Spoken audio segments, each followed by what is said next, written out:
ስምሽን የጠራ መታሰቢያሽን ያደረገ ዜና ገድልሽን የሰማ የበደሉን ደብዳቤ ደምስሼ ኃጢአቱን ይቅር እለዋለሁ።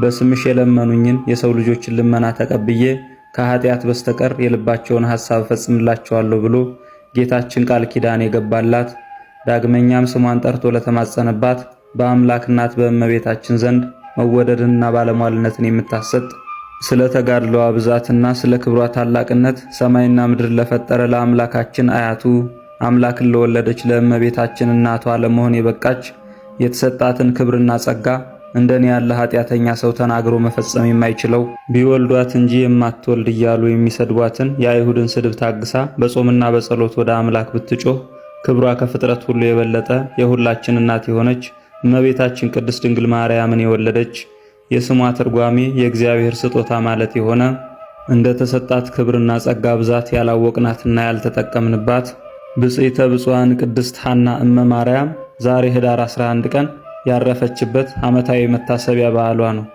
ለእግዚአብሔር ምስጋና ይሁን። እኛንም በእመቤታችን እናት በቅድስት ሐና ጸሎት ይማረን ይቆየን።